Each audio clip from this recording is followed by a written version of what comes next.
जत 24 न्यूजमध्ये आपले स्वागत आहे. नमस्कार, मी मच्छिंद्र बाबर. आपण पाहत आहे जत 24 न्यूज. तुम्ही जर जत तालुक्यात शून्य केलं तर हे जिल्ह्यात शून्य होणार आहे.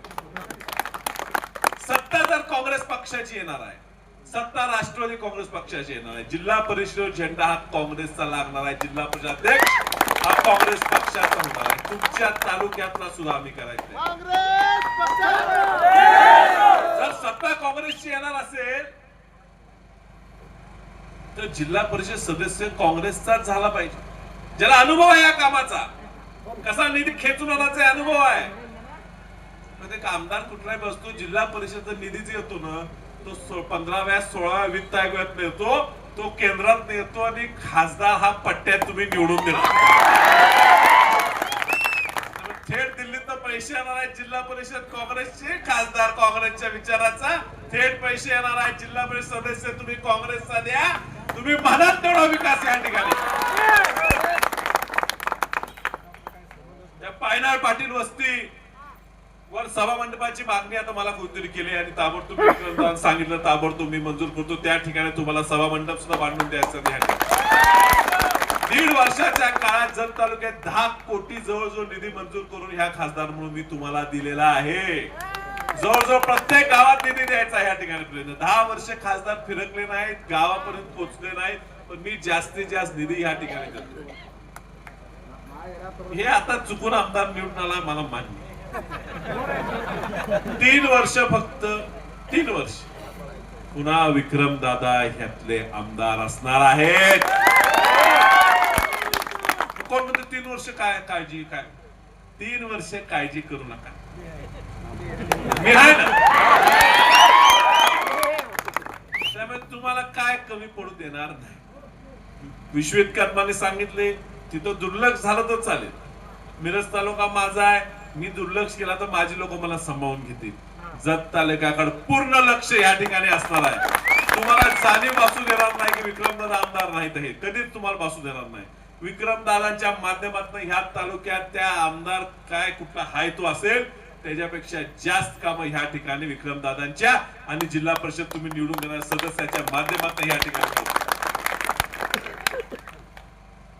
अहो काहीतरी आमदार मध्ये सांगायला, रोजगार हमी योजना मी नवीन प्रकार आणलाय, नवीन प्रकार आणलाय. ऐकलं का तुम्ही? मला बांबू लावतो. कुणाला बांबू लावणार आहे कुणाची?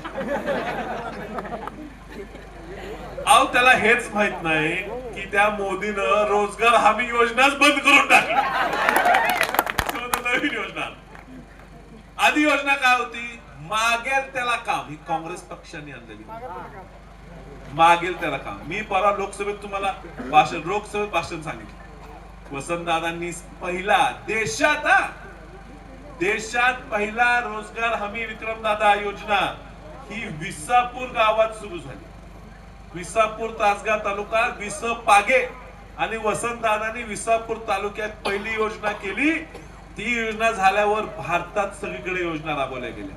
वसंतदादा 78 साली मुख्यमंत्री असताना देशातलं पहिलं राज्य महाराष्ट्र झालं जिथं कायद्याचं स्वरूप रोजगार हमीला दिलं. म्हणजे काम मागितला तर त्याला काम दिलंच पाहिजे, नाहीतर घरी बसून पैसे द्यावे लागणार सरकारला.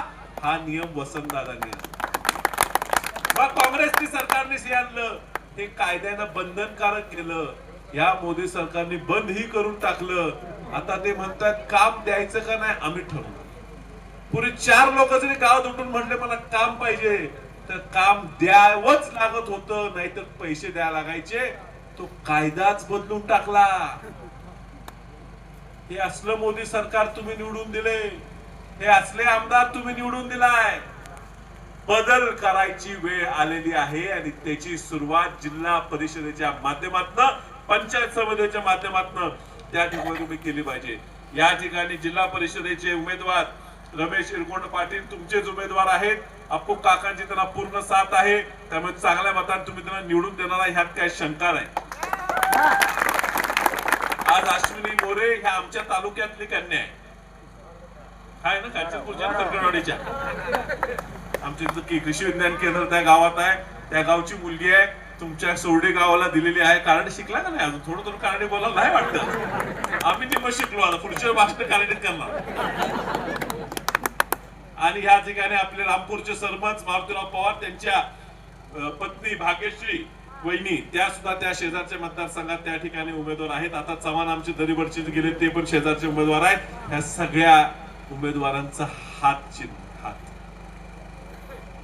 या हाताच्या चिन्हासमोरील बटन दाबायचं आहे आणि ह्या उमेदवारांना तुम्ही पंचायत समितीत आणि सांगलीच्या जिल्हा परिषदेत पाठवायचा आहे.